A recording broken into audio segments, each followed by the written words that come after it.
الحمد لله الذي كفى وسلام على عباده الذين اصطفى أما بعد أعوذ بالله من الشيطان الرجيم بسم الله الرحمن الرحيم ولله على الناس حج البيت من استطاع إليه سبيلا صدق الله العظيم وقال النبي صلى الله عليه وسلم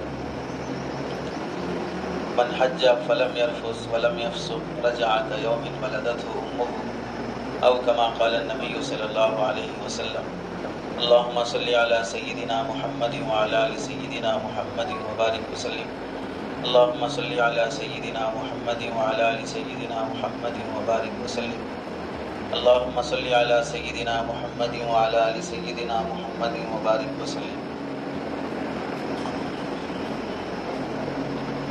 میرے محترم عزیزوں، بزرگوں اور دوستوں، آپ حضرات بہت ہی قابل قدر ہیں، قابل احترام ہیں کہ اللہ رب العزت نے آپ کو اپنے گھر کی حاضری کا موقع اور سعادت نصیب کر رہا ہے. اور آپ حضرات کافی دیر سے بلکہ 2 دن سے روزانہ مستقل 4-5 گھنٹے فارغ کر کے عمرے کا طریقہ، حج کا طریقہ، زیارت مدینہ کے آداب، ان سب سے بڑی دلچسپی کے ساتھ واقفیت حاصل کر رہے ہیں. اور آپ کے مولانا بھی بہت دل لگا کر محنت سے پروجیکٹر کے ذریعے سے، ویڈیوز کے ذریعے سے ہر بات، دور کی بات بھی قریب کر کے، نزدیک کر کے بتا کر آسان حج ہو سکے، مشقتوں، تکلیفوں، پریشانیوں سے پہلے ہی سے آدمی واقف ہو جائے تو حج میں بڑی سہولت ہو جاتی ہے. حضرت علامہ ابن حجر رحمۃ اللہ علیہ کے متعلق منقول ہے، وہ فرمایا کرتے تھے کہ مقبول اور مبرور حج کون سا ہے؟ تو ایک قول یہ منقول ہے کہ جو حج سیکھ کر کیا جاتا ہے وہ حج مبرور ہے. اور دوسرا قول یہ منقول ہے کہ مبرور حج کون سا ہے؟ مقبول حج. دوسرا قول یہ ہے کہ جو حج حاجی کی زندگی میں تبدیلی اور انقلاب پیدا کر دے وہ حج مقبول ہے. اس حج کے ذریعے سے انسان اپنی زندگی بدل لے وہ حج مقبول ہے. اور ہم تو 1-2 دن 3 دن سے حج کا طریقہ سیکھ رہے ہیں، حج کے آداب سیکھ رہے ہیں، بیت اللہ کی حاضری کے قابل بننے کی کوشش کر رہے ہیں. نبی کریم صلی اللہ علیہ وسلم نے اپنے صحابہ کی 20 سال تربیت کرنے کے بعد پھر بیت اللہ کی حاضری کی طرف لے گئے. 20 سالوں کی تربیت میں اس قابل بنایا گیا کہ اب بیت اللہ کی حاضری کے لیے حج پر جایا جا سکتا ہے. اور جب اللہ کے نبی علیہ السلام نے حجۃ الوداع کے موقع پر اعلان فرمایا کہ میں اس سال حج کر رہا ہوں، تو 1.25 لاکھ کا مجمع پورا کا پورا اس زمانے میں امنڈ آیا کہ نبی کے ساتھ ہمیں حج کرنا چاہیے. تو تربیت کے بعد جو حج ہوتا ہے، سیکھ کر جو حج کیا جاتا ہے، اس میں بہت سی آسانیاں حاجی کو حاصل ہو جاتی ہیں. قرآن مجید میں اللہ رب العزت نے حج کے متعلق فرمایا وَلِلَّهِ عَلَى النَّاسِ حِجُّ الْبَيْتِ مَنِ اسْتَطَاعَ إِلَيْهِ سَبِيلًا. اللہ ہی کے لیے حج کرنا لازم ہے اس آدمی پر جس کو حج کرنے کی اللہ نے طاقت دی ہے. قرآن مجید میں اللہ نے نماز کا حکم دیا تو فرمایا وَأَقِيمُوا الصَّلَاةَ وَآتُوا الزَّكَاةَ، نماز قائم کرو، زکوٰۃ ادا کرو. روزے کا حکم فرمایا تو کہا یا ایھا الذین آمنوا کتب علیکم الصیام کما کتب علی الذین من قبلکم لعلکم تتقون. تم پر روزے فرض کیے گئے جیسے پہلے لوگوں پہ فرض کیے گئے تھے تاکہ تمہارے اندر اللہ کا ڈر پیدا ہو جائے. یہاں حج کا جب حکم دیا تو اللہ نے سب سے پہلے یہ لفظ لایا وَلِلَّهِ، اللہ کے لیے کرنا ہے. کیا معلوم ہوا کہ نماز میں آدمی نماز پڑھ کر ریاکاری پیدا ہونے کا موقع تھوڑا کم رہتا ہے، اس لیے کہ 5 ٹائم دن میں پڑھنا ہے، میرے جیسے ہزاروں لوگ پڑھ رہے ہیں تو میں کون سا تیر مار رہا ہوں. تو اس لیے آدمی کے دل میں جلدی ریاکاری پیدا نہیں ہو سکتی. روزہ رکھ رہا ہوں تو سال میں 1 مرتبہ تقریباً مسلمان روزہ رکھتے ہیں، میں بھی رکھ رہا ہوں تو کون سا میں سرما بن رہا ہوں. زکوٰۃ دے رہا ہوں تو میں اگر 10 لاکھ کی، 20 لاکھ کی، 50 لاکھ کی زکوٰۃ دے رہا ہوں تو بعض وہ بھی ہیں جو 50 کروڑ کی بھی زکوٰۃ دے رہے ہیں، تو میں کون سا تیر مار رہا ہوں؟ سالانہ 25-25 کروڑ کا رفاہی کام کر رہے ہیں۔ تو اس واسطے ان موقعوں پر آدمی کو اپنے اندر فخر، ریاکاری پیدا ہونے کے چانسز کم ہوتے ہیں۔ تو اللہ نے وہاں پر اخلاص کی طرف توجہ نہیں دلائی، کیونکہ آلریڈی رہتا ہے عام طور سے۔ حج چونکہ بار بار نہیں کیا جاتا، ہر شخص کو میسر نہیں ہوتا، ہزاروں لاکھوں روپے خرچ ہو جاتے ہیں، تو اس موقع پر آدمی کے دل میں ریاکاری پیدا ہو جاتی ہے، دکھاوا آ جاتا ہے۔ تو اللہ نے پہلے ہی فرما دیا کہ حج بعد میں کرو گے لیکن نیت پہلے درست کرو کہ حج کیوں کر رہے ہو۔ تو آیت کی ابتدا ہی فرمائی وَلِلَّهِ عَلَى النَّاسِ، لوگوں پر اللہ کے لیے حج کرنا چاہیے۔ حج کرنے میں یہ نیت نہ ہو کہ بوجھ اتارنا مقصود ہے، ابھی بھی نہیں کیے تو اب کب کریں گے، اب تو کر کے آ جائیں گے، بیٹے سب بول رہے ہیں اس واسطے جانا پڑ رہا ہے، لوگ تانا دیں گے اتنے کروڑ پتی رہ کے حج کو نہیں گئے، اس لیے ان تانوں سے بچنا ہے۔ حج کو جا کے آ جائیں گے تو سماج میں تھوڑی عزت بڑھ جائے گی، اس واسطے حج کو جا کے آ جائیں۔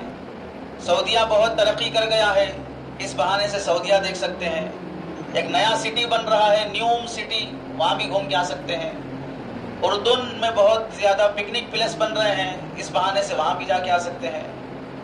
تو نئی نئی چیزیں دیکھنے کا موقع ملے گا، زیارتوں کا موقع ملے گا۔ آلریڈی اپنا بزنس پہلے سے چل رہا ہے، حج کے بہانے سے کچھ بزنس کا مال وہاں سے ہم منگوا سکتے ہیں۔ اس لیے حج کا ٹور قائم کر لیا، ٹریولز بنا لیا، لیکن ایک حج بھی اخلاص کے ساتھ نصیب نہیں ہوا۔ ہر حج کے موقع پر تجارت کا سامان لانا ہی مقصود ہے، ہر حج کے موقع پر بلیک میں سونا گولڈ لانا ہی مقصود ہے، ہر حج کے موقع پر 20 تولے آدھا کلو سونا خرید کر اپنے گروپ میں رہنے والی خواتین کو پنا پنا کر لا کے یہاں وصول کرنا ہی مقصود ہے۔ ذلت کے ساتھ ایئرپورٹ پہ پکڑے جا کر وہاں رشوت دے کر چھڑاتے ہوئے بھی شرم نہیں آتی ہے۔ عبادت کا ڈھنگ نصیب نہیں ہوا لیکن دنیا ہاتھ سے چھوڑنے تیار نہیں ہے۔ اللہ نے بہت سالوں پہلے فرما دیا اللہ کے لیے کرنا سیکھو، بار بار نہیں ہوتا ہے، زندگی میں ایک ہی بار فرض ہے۔ اگر اس فرض حج میں نیت خراب ہو گئی، وہ حج فرض قبول نہیں ہوا، اس کے بعد اللہ اگر 100 حج کی بھی توفیق دے دے، وہ 100 کے 100 حج نفل ہیں، فرض نہیں ہے۔ فرض حج کرنے کے موقع پر تو تمہاری نیت خراب ہو گئی، فرض حج کا ثواب تو غارت ہو گیا۔ نفل حج میں کتنی بھی مخلصانہ نیت کر لو، نفل کبھی فرض کے برابر نہیں ہو سکتا۔ سالی کبھی بیوی نہیں بن سکتی، پرائی کبھی اپنی بن نہیں سکتی، تو چاہے جتنا بھی اس سے محبت دکھا لو وہ ناجائز اور حرام ہی رہے گی۔ تو فرض حج میں نیت کا اخلاص بہت ضروری ہے۔ علماء نے لکھا ہے حج کرنے کی طاقت آ گئی پھر بھی حج نہیں کیا، بہت بڑا گناہ ہے۔ حضرت امام ابو یوسف رحمۃ اللہ علیہ، احناف کے مسلک میں امام ابو حنیفہ رحمۃ اللہ علیہ، یہ حضرات فرماتے ہیں حج کے قابل ہو گئے فوراً کر لو، اب دیری مت کرو۔ بعض وجوہات کی وجہ سے علماء نے گنجائش رکھی، امام محمد، امام شافعی رحمۃ اللہ علیہ دیر سے بھی کر سکتے ہیں، لیکن احناف یہ فرماتے ہیں کہ اللہ کے بندوں، موت کی کیا گارنٹی ہے، اگلے سال تک زندہ رہنے کا کیا بھروسہ ہے۔ حج کی طاقت اللہ نے دے دی، کتنی طاقت مل گئی، حج کمیٹی سے جانے کے لیے پیسوں کا انتظام ہو گیا، اپنے بیوی بچوں کے لیے آنے جانے کا خرچہ دینے کے بعد اتنا پیسہ جمع ہو گیا کہ ہم حج کمیٹی سے حج کر سکتے ہیں، حج فرض ہو گیا۔ اب یہ نہیں کہ میں پرائیویٹ سے جانے کے انتظار میں رہوں گا اور اتنے پیسے جب تک نہیں آئیں گے اس وقت تک حج نہیں کروں گا۔ جتنی طاقت ہو گئی اس سے کوشش کر لو، اور اگر کسی کو پرائیویٹ سے جانے کی طاقت مل گئی، 8-10 لاکھ روپے حج پہ خرچ کر سکتا ہے، اپنے بیوی بچے اور اپنے اہل و عیال کے خرچے کے علاوہ اپنے پورے سفر کا انتظام، جا کے آنے تک گھر والوں کا انتظام، اس سب کے ساتھ پرائیویٹ سے حج کو جا سکتا ہے۔ اس کے باوجود بھی اس انتظار میں ہے کہ جب تک حج کمیٹی سے نام نہیں آئے گا اس وقت تک نہیں جاؤں گا۔ تمہیں اللہ نے پرائیویٹ سے جانے کی طاقت دے دی ہے تو پھر نیچے اترنے کی ضرورت کیا ہے؟ کم پیسوں کی تلاش کیوں ہے؟ سبسڈی کی تلاش کیوں ہے؟ اللہ اتنا نوازا ہے تو وہ خرچ کرو اللہ کے راستے میں۔ اللہ کے دیے ہوئے مال کو بیت اللہ جاتے ہوئے خرچ کرنے سے جان نکل جاتی ہو تو آدمی دوسری جگہ کہاں خرچ کرے گا؟ اللہ کا دیا ہوا مال ہے، اس مال سے اللہ اپنے گھر بلا رہے ہیں. تو یوں سمجھ لیجئے کہ آپ اگر اپنے بیٹے یا بیٹی کی شادی میں اپنے بھائی یا بہن کو آنے جانے کا ٹکٹ دے کر بلا رہے ہیں، پھر بھی وہ آنے تیار نہیں ہے، تو کیسی رشتہ داری ہے؟ تو اللہ نے ہمیں 10 لاکھ دے دیے، تو مطلب یہ ہے کہ اللہ یہ 10 لاکھ دے کر ہمیں اپنے گھر بلانے کا ٹکٹ دے رہے ہیں. پھر بھی بندہ یہ بول رہا ہے کہ نہیں، میں یہ ٹکٹ کے پیسے لے کر گھر بنا لوں گا، بیٹی کی شادی کر لوں گا، مکان بنا لوں گا، گاڑی خرید لوں گا، بزنس کر لوں گا، پھر دوبارہ کبھی اب آپ نوازیں گے تو پھر دیکھیں گے. جب اللہ نے پرائیویٹ کی طاقت دے دی تو اس سے کر لو، جب اللہ نے سرکاری طور پر جانے کی طاقت دے دی اس سے کر لو. کم والا بڑے کے انتظار میں نہ رہے اور زیادہ اماؤنٹ خرچ کرنے والا کمی کی تلاش میں نہ رہے. ورنہ اللہ کے نبی علیہ السلام نے فرمایا جسے اللہ نے حج کی طاقت دی پھر بھی حج نہ کیا، تو چاہے اس کو یہودی بن کے مرنا ہو مرے، عیسائی بن کے مرنا ہو مرے، مسلمانوں میں مرنا ضروری نہیں ہے، اب کسی بھی مذہب میں جا کے مر سکتا ہے. ایمان پر جینے کی دعا، ایمان پر مرنے کی دعا اب تمہیں کرنے کی ضرورت نہیں ہے. حج چھوڑنے راضی ہو گئے تو پھر اسلام چھوڑ کر مرنے پہ بھی راضی ہو جاؤ. اتنی بڑی وعید ہے. اور کتنے وہ لوگ ہیں جو ہر سال حج کر سکتے تھے، ہر مہینہ بیت اللہ کی حاضری دے سکتے تھے، ہر ہفتہ بیت اللہ کی حاضری دے سکتے تھے. پہلے زمانے کے بادشاہوں کا دیکھ لو، اس زمانے میں بھی دیکھ لو. اللہ نے اگر کسی کو کسی ملک کا پرائم منسٹر بنا دیا تو وہ کتنے ملک گھوم رہا ہے. سال میں اس کے کپڑوں پر، اس کے ٹریولز پر، اس کے فلائٹس پر کتنے کروڑوں روپے پبلک کا خرچ ہو رہا ہے، لیکن ایک سفر بیت اللہ کا نصیب نہیں ہو پاتا ہے. جب 5 سال کی حکومت، سیکولر حکومت، پبلک کے ٹیکس کے پیسوں سے ایسی عیاشی ہو سکتی ہے، تو جب حکمرانی تھی، بادشاہت تھی، ملوکیت تھی، تب تو سب اپنا ہی تھا. اس موقع پر جانے والے بادشاہ کتنا سفر کر سکتے تھے، لیکن ایسے بھی گزرے ہیں جنہیں ایک بار بھی بیت اللہ کی حاضری کا موقع نہیں ملا. دولت ہونے کے بعد بھی حاضری کی سعادت نصیب نہیں ہوئی، فرصت ہونے کے بعد بھی حاضری کی سعادت نصیب نہیں ہوئی، صحت ہونے کے بعد بھی حاضری کی سعادت نصیب نہیں ہوئی. مجھے اللہ تعالیٰ یہ سعادت دے رہے ہیں تو میں کتنا خوش نصیب ہوں. اس واسطے آدمی یہ کوشش کرے کہ جب بھی اس کے پاس مال ہو جائے، بلکہ مال اس نیت سے بھی جمع کرنے کی کوشش کرے مجھے حج کرنا ہے. اسلام میں اللہ نے رکھے ہی 5 بنیادی ارکان ہیں: ایمان، نماز، روزہ، زکوٰۃ، حج. ان 5 کاموں میں سے ایک کام کیے بغیر مرنا چاہ رہا ہوں تو کتنا محروم ہوں میں. 1000 کام تو نہیں رکھے، فرض درجے کے 4 کام ہی رکھے، ایمان کے بعد 4 کام ہی، اور 4 کاموں میں سے ایک کام کیے بغیر مرنا چاہ رہا ہوں. کیسی مسلمانی ہے کہ میں نماز پڑھے بغیر مر رہا ہوں، میں روزہ رکھے بغیر مر رہا ہوں، زکوٰۃ دیے بغیر مر رہا ہوں، حج کیے بغیر مر رہا ہوں. تو فرض درجے کی عبادت بھی میری زندگی میں نہیں ہے تو نوافل کا کیا پوچھنا. اور بعض لوگ وہ ہیں جو یہ خیال کر لیتے ہیں کہ حج میں خرچ زیادہ ہوتا ہے، عمرے پہ جا کے آ جائیں گے. عمرے 100 کر لو پھر بھی حج کا بدل نہیں ہو سکتا. عمرہ کرنے سے حج معاف نہیں ہوتا اور عمرہ کر لینے سے حج فرض بھی نہیں ہوتا. عمرہ نفل عبادت ہے، سنت مؤکدہ ہے، زندگی میں ایک بار کر لینا، حج کے ساتھ وہ بھی ادا ہو ہی جاتا ہے. تو بعض لوگ یہ خیال کرتے ہیں کہ اگر عمرہ کر لیے تو حج فرض ہو جاتا، اس واسطے عمرہ بھی نہیں کرنا. اور بعض یہ سوچتے ہیں کہ عمرہ کر لیے تو حج معاف ہو جاتا، اس واسطے حج کرنے کی ضرورت نہیں. سب شیطانی تلبیسات ہیں. چھوٹی نیکی کے ذریعے سے بڑی نیکی سے محروم کر دینا ہے. شیخ سعدی رحمۃ اللہ علیہ نے لکھا ہے، سڑک پر کھیلتے ہوئے ایک بچے کو ایک چور نے دیکھا کہ اس کے ہاتھ میں سونے کی انگوٹھی ہے، تو وہ چور گڑ لا کر، ٹافی لا کر اس بچے کو دیا اور کہا ٹافی میٹھی ہوتی ہے یا انگوٹھی میٹھی ہوتی ہے؟ تو بچے نے کہا ٹافی ہی میٹھی ہوتی ہے. تو تمہیں ٹافی چاہیے انگوٹھی چاہیے؟ تو بچے نے کہا مجھے ٹافی چاہیے. بچے کے حوالے ٹافی کر دیا اور انگوٹھی لے کے نکل گیا. اور بچہ خوش اس واسطے ہے کہ یہ میٹھا ہے، لیکن اس کو یہ نہیں معلوم کہ اس انگوٹھی سے ایسے چاکلیٹ کی دکان خریدی جا سکتی تھی.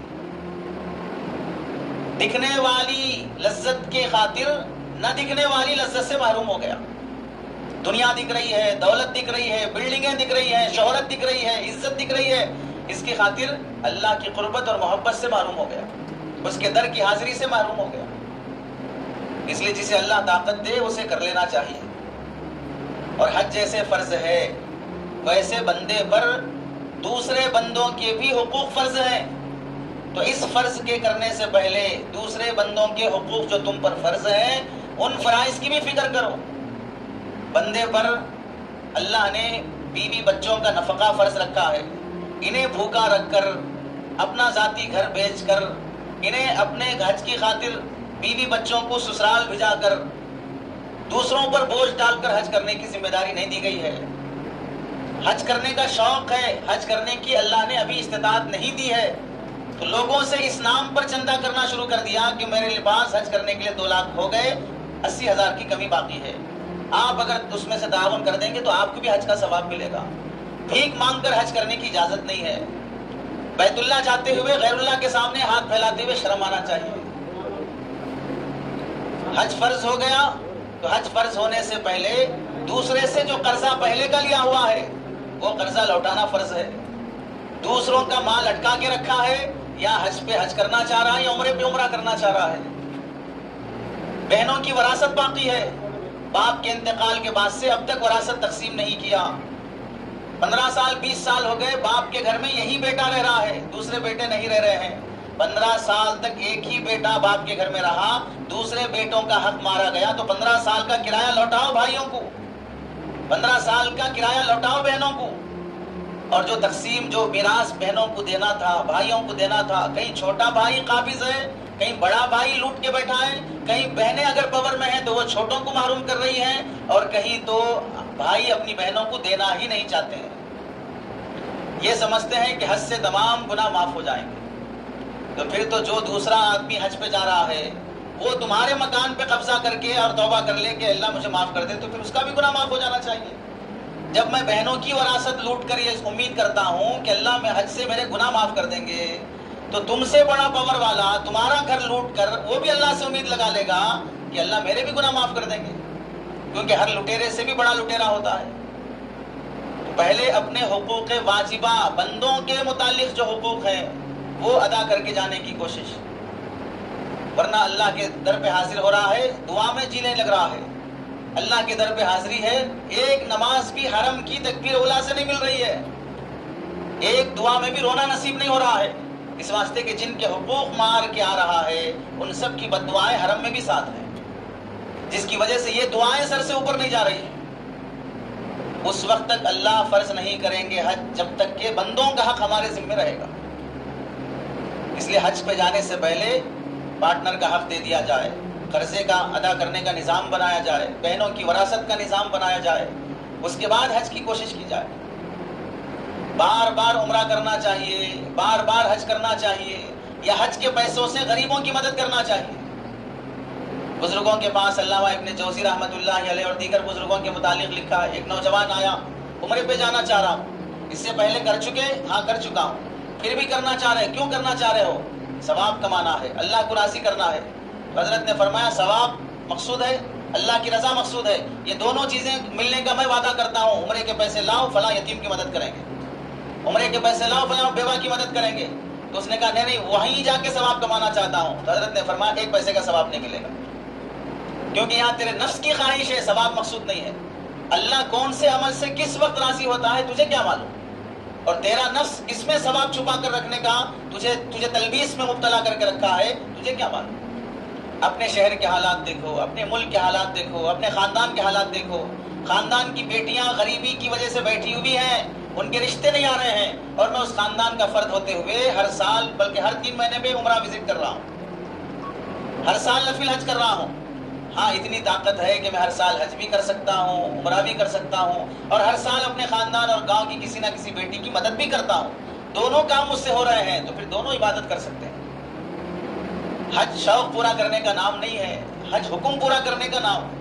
اللہ کا حکم کس وقت کیا ہے وہ اپنے علماء سے مشورہ کر لینا چاہیے. جس طرح عام آدمی کا شیطان بھی عام ہوتا ہے، دیندار کا شیطان بھی دیندار ہوتا ہے، تہجد گزار کا شیطان بھی تہجد گزار ہوتا ہے، علماء کا شیطان بھی علماء عالم ہوتا ہے، مفتی صاحب کا شیطان بھی مفتی صاحب ہوتا ہے، ڈاکٹر کا شیطان بھی ڈاکٹر ہوتا ہے. ہر فیلڈ کے آدمی کو اس فیلڈ کا شیطان بہکاتا ہے. اس لیے کہا جاتا ہے استخارہ کر لیا کرو، علماء سے مشورہ کر لیا کرو، اپنے سے فیصلہ نہ کیا کرو، بڑے بڑے فیصلے بڑوں کے بغیر نہ کیا کرو.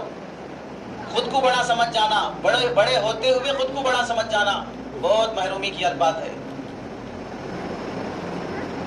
حضرت ابن مبارک رحمۃ اللہ علیہ، ربیع بن سلیمان رحمۃ اللہ علیہ بڑے اکابرین میں سے گزرے ہیں. حج کے سفر پر نکلے، قافلہ بھی ساتھ ہے، اور اس زمانے میں ہوائی جہاز نہیں، بس نہیں، گھوڑوں کے ذریعے سے، اونٹ کے ذریعے سے سفر ہوتا تھا اور بہت جلدی بھی نہیں پہنچ پاتے، مہینے لگ جاتے تھے۔ اب مہینے لگ جائیں گے تو مہینے بھر سفر کا خرچہ الگ ہوتا تھا، اب تو 6 گھنٹے میں پہنچ جاتے ہیں۔ ایک جگہ پڑاؤ ڈالے، نماز کھانے سے فارغ ہوئے، ایک عورت کچرا کنڈی سے مرے ہوئے کبوتر اور مرے ہوئے گدھے کا گوشت کاٹ کے اٹھا کے لے جا رہی ہے۔ حضرت نے دیکھ کے اس کا پیچھا کیا، گھر تک پہنچے، دیکھا اسے دھو کر کاٹ کر ہانڈی میں پکانے کی تیاری ہو رہی ہے۔ دروازہ کھٹکھٹا کے اندر داخل ہوئے، پوچھا یہ تو مردار ہے، اسے کھانا مسلمان کے لیے حرام ہے، تم اسے کیوں کھا رہے ہو؟ انہوں نے کہا کہ آپ کو اس سے کیا مطلب ہے، ہمارے حالات ہم جانتے ہیں۔ انہوں نے نصیحت کی کہ کچھ ہے تو بتاؤ کیا بات ہے۔ تو انہوں نے کہا کہ ہم سید گھرانے سے ہیں، 7-8 دن ہو گئے ہمارے گھر میں آج تک چولہا نہیں جلا، پانی پر گزارا ہو رہا ہے، بچیاں بھوک سے تڑپ رہی ہیں، 4-6 بیٹیاں ہیں، میرا شوہر بھی نہیں ہے، تو ہم انتظار کرتے رہے کوئی ہمارا پڑوسی ہمارا خیال کر لے، کسی کے یہاں سے کوئی توشہ آ جائے، کوئی ہدیہ بھیج دے۔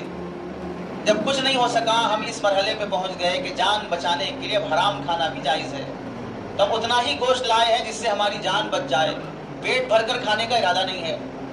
حضرت ربیع بن سلیمان رحمۃ اللہ علیہ حج کو جانے کے لیے جتنے پیسے رکھے تھے اپنے ساتھی سے پوچھا، ہم اب جہاں پر ہیں یہیں سے اگر واپس گاؤں جانا ہو تو کتنے پیسے خرچ ہوں گے؟ اتنے پیسے رکھ لو واپس گھر جانے کے لیے، بقیہ جتنے پورے پیسے اور سامان ہیں اس گھر والی کے حوالے کر دو۔ صرف سفر پہ نکل گئے، آدھا سفر طے ہو گیا، وہیں سے پھر واپس ہو رہے ہیں ایک مسلمان بیوہ خاتون کے گھر کے حالات دیکھ کر۔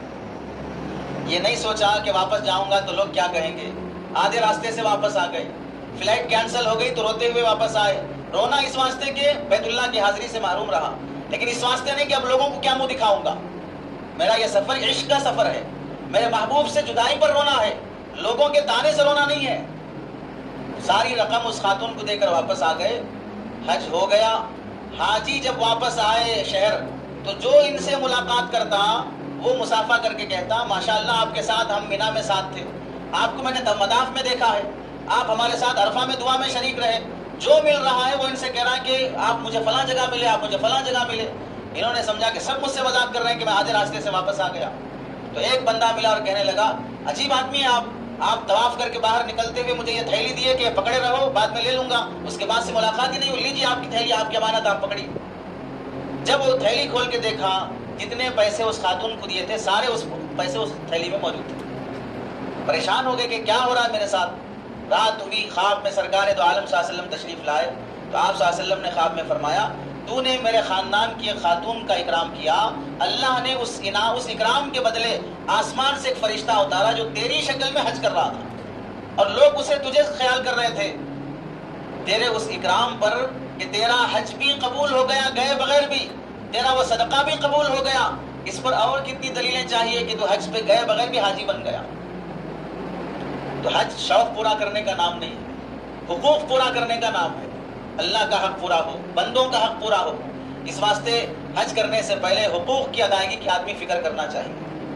اب سمجھیں اگر میں حج پہ گیا، دعا بھی کرتے ہیں کہ اللہ وہاں موت آ جائے، بالفرض موت آ بھی جائے، لیکن دوسروں کا قرضہ لے کے مرو گے، دوسروں کی وراثت ذمے میں لے کے مرو گے۔ اللہ کے نبی نے یہاں تک فرمایا، اللہ کے راستے میں جان دینے والا شہید، خون کا قطرہ زمین پہ گرنے سے پہلے ہی مغفرت ہو جاتی ہے۔ حشر کے میدان میں جب اٹھایا جاتا ہے تو خوشبو کے ساتھ اٹھایا جاتا ہے، تازہ خون کے ساتھ اٹھایا جاتا ہے۔ انبیاء کے بعد، صدیقین کے بعد شہداء کا درجہ ہے، ویسا مقام پانے والا بھی اگر کسی کا قرضہ لے کر مرا ہے تو جنت میں نہیں جا سکتا۔ حج اس سے بڑا عمل تو نہیں ہے، حج اس سے بڑی سعادت کی بات تو نہیں ہے شہادت سے۔ حج میں آدمی زندہ واپس آتا ہے، شہادت میں زندہ کہاں سے واپس آتا ہے؟ جان دینے والا دوبارہ کیسے پیدا ہوتا ہے؟ تو اس لیے اس بڑے فریضے کو ادا کرتے ہوئے دوسروں کا حق ادا کرنے کی کوشش ہو۔ اگر حج فرض ہونے کے بعد بھی کسی بھی وجہ سے حج نہیں کر سکا، عمر گزر گئی، صحت ساتھ نہیں دے رہی ہے، بڑھاپا آ گیا، اب بندے پر لازم ہے کہ اپنی طرف سے حج بدل کر آئے کہ میرے پاس اتنا مال تھا کہ میں حج کر سکتا تھا، اتنی زمینیں تھی کہ میں بیچ کر حج کر سکتا تھا، اتنے مکانات یا پراپرٹیاں یا فلیٹ تھا کہ میں بیچ کر حج کر سکتا تھا، اتنا سونا چاندی میرے پاس تھا کہ میں بیچ کر حج کر سکتی تھی، لیکن میں یہی سمجھتی رہی کہ میرے اوپر حج فرض نہیں ہے، جبکہ 20 تولے سونا رکھا ہوا ہے، بیچو گے تو حج پر جا کے آ سکتے ہو، لیکن سونا بیچنا نہیں چاہ رہے ہو۔ زمین اتنی پڑی ہوئی ہے کہ بیچ کر حج پہ جا سکتے ہو، لیکن یہی سمجھا ہے کہ عاش رہا تو حج فرض ہوگا، زمینات پہ حج فرض نہیں ہوگا۔ یہی سمجھ کے رکھا ہے کہ ایک مکان سے زائد مکان موجود ہے، ابھی حج فرض نہیں ہوا، پیسہ آئے گا تو حج فرض ہوگا۔ جیسے ہی پیسہ آتا ہے، یہ فلیٹ خریدا، وہ زمین خریدا، وہ مکان خریدا، حج زندگی میں فرض نہیں ہوگا۔ پھر تو زمینات بیچ کر بھی جانا پڑتا ہے، زیورات بیچ کر بھی جانا پڑتا ہے، فلیٹ اور پلاٹ بیچ کر بھی جانا پڑتا ہے۔ اس واسطے حج کے سلسلے میں اگر حج فرض ہونے کے بعد نہیں کر سکا تو حج بدل کرانے کا اہتمام کرنا چاہیے۔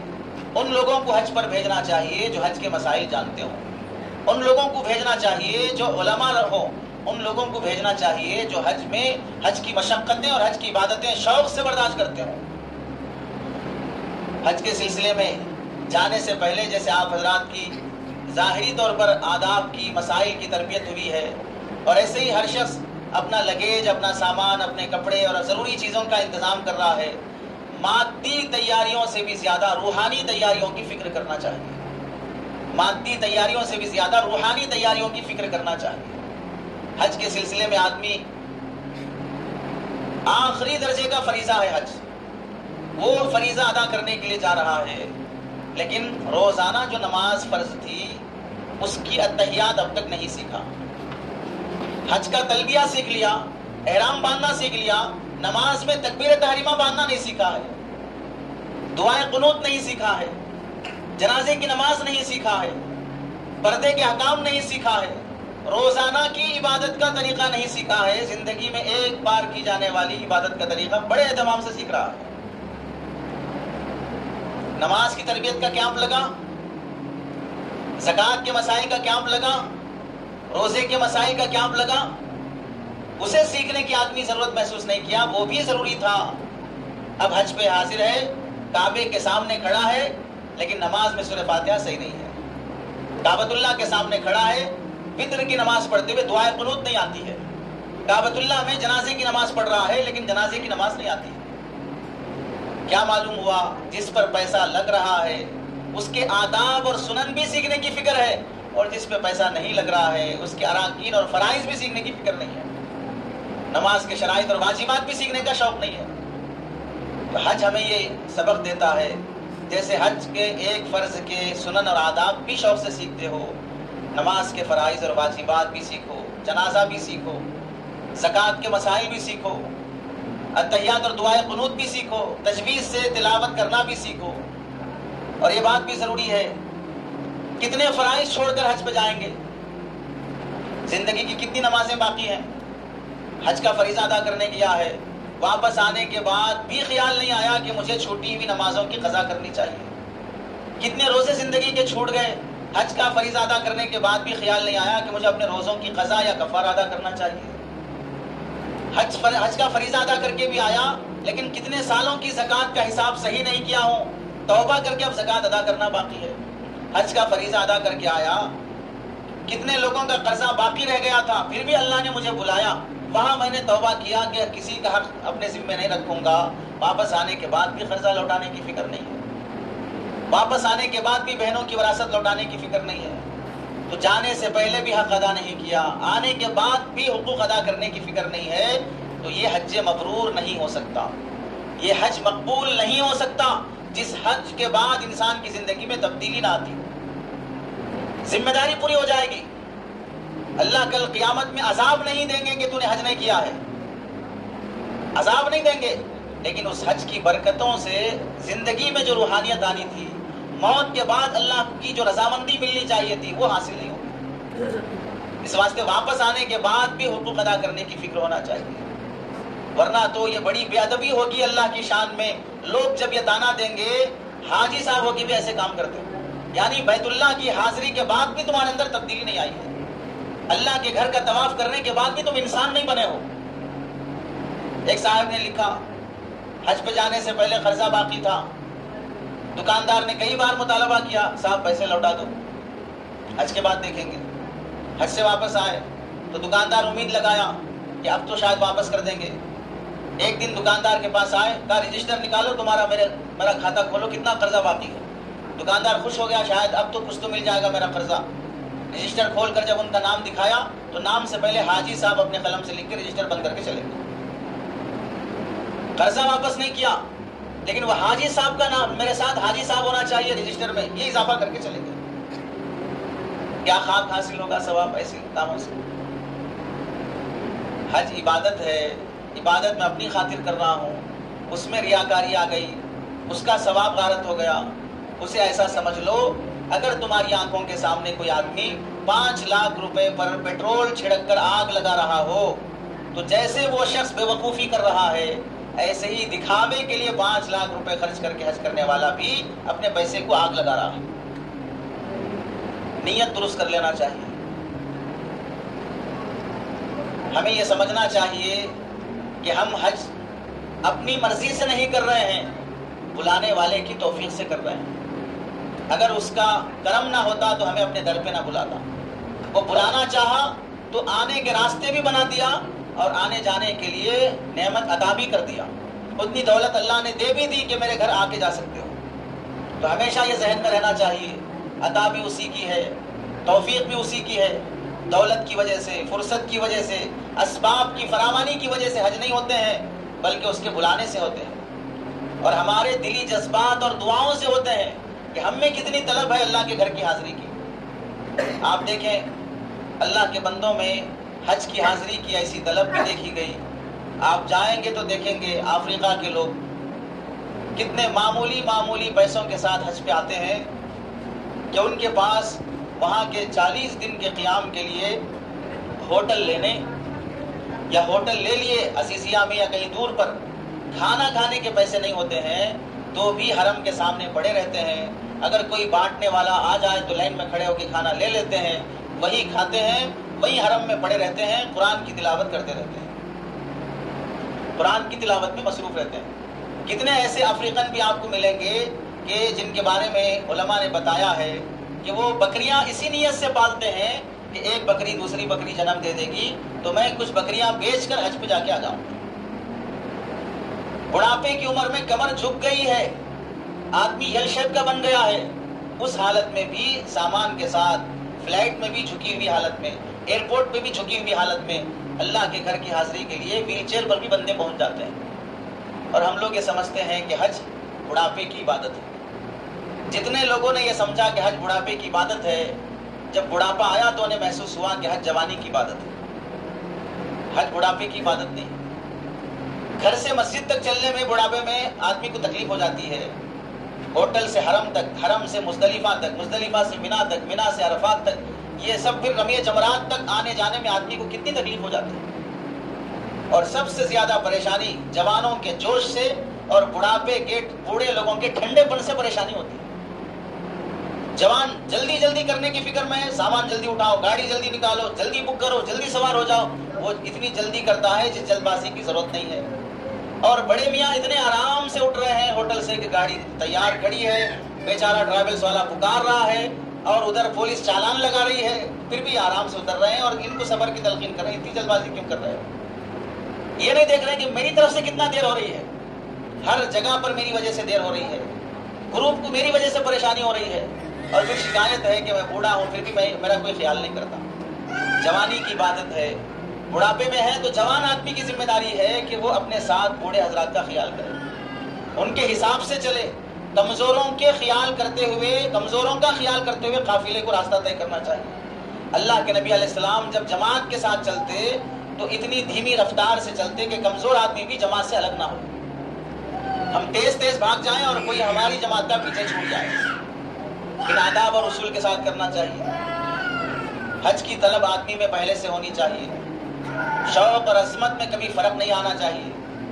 جانے سے پہلے بڑا شوق تھا، جانے کے بعد اب وہ عظمت ختم ہو گئی تو بہت معروفی کی بات ہے۔ جب تک عظمت ہے حرم میں رہنا چاہیے، عظمت میں کمی آتی ہو تو حرم سے باہر آ جاؤ۔ حضرت امام مالک رحمۃ اللہ علیہ کے متعلق لکھا ہے، اپنے سفر حج میں جو زندگی میں ایک ہی بار کیا، حالانکہ مدینہ ان کا شہر ہے، مدینے میں رہتے تھے، مکہ آنا جانا کوئی مشکل بات نہیں ہے، لیکن مدینہ چھوڑنا نہیں چاہتے تھے، کہیں مدینے کے باہر میری موت نہ آ جائے، میں مدینے میں مرنا چاہتا ہوں۔ اس واسطے صرف ایک فرض حج ادا کرنے کے لیے سفر کیا۔ اور آئے بھی تو ایسے آئے کہ حرم کے اندر ایک خیمہ بنایا، حرم کے باہر ایک ٹینٹ بنایا کہ جب تک عبادت کا شوق رہتا تو حرم کے اندر رہتے، جب آرام کرنے پیر پھیلانے کا خیال ہوتا تو حرم کے باہر چلے جاتے، کہ حرم میں ہوتے ہوئے حرم کی بے احترامی مجھ سے نہیں برداشت ہوتی۔ حضرت شیخ الحدیث مولانا زکریہ صاحب رحمۃ اللہ علیہ کا معمول لکھا ہے، حرم کی مسجد میں کعبۃ اللہ کے آس پاس اس وقت تک رہو جب تک تمہیں بشاشت ہو اور کعبے کی عظمت باقی ہو، جب سستی کاہلی آ جائے، پیر پھیلا کے سونے کا خیال آ جائے، حرم سے باہر نکل جاؤ۔ یہ اللہ کے سامنے ہو کر بھی بے ادبی والی حرکتیں نہ کرو۔ پہلے زمانے کے بندوں میں لکھا، حضرت شیخ الحدیث زکریہ صاحب رحمۃ اللہ علیہ لکھتے ہیں کہ یو پی کے رہنے والے قاری صاحب، حج کی حاضری کا بہت شوق تھا، لیکن اللہ نے پیسہ نہیں نوازا تھا، صرف 1 روپیہ ان کے پاس تھا، تو انہوں نے اس زمانے میں 1 روپیے میں سے 8 آنے کے چنے خرید لیے کہ راستہ پر انہی چنے پہ گزارا کر لوں گا۔ اب یو پی سے ممبئی پانی کے جہاز سے جو سفر کر کے جاتے تھے، یو پی سے ممبئی تک پیدل چل کے آئے، مہاراشٹر تک۔ وہاں پانی کے جہاز سے جب حاجیوں کا قافلہ جانے لگا تو جہاز کے کپتان کے ہاتھ پیر پکڑ کے منت سماجت کرنے لگے کہ تمہارے جہاز میں کون سا بھی کام کرنا ہو مجھے نوکر بنا لو، میں کرنے تیار ہوں، لیکن میرا حج ہو جائے۔ اب خادم کی ضرورت تھی واش روم دھونے کے لیے، پوچھا مارنے کے لیے، کپتان نے کہا ٹھیک ہے چلو تم سے کام لے لیں گے۔ 2-4 دن تک پانی کے جہاز میں جو خدمت ہو سکتی تھی کرتے رہے۔ ایک دن رات میں اٹھ کر تہجد کی نماز میں اللہ کے سامنے رو رو کر شکریہ ادا کر رہے ہیں کہ اللہ تیرا شکر ہے کہ مجھے اپنے گھر کی حاضری کی توفیق دے رہا ہے۔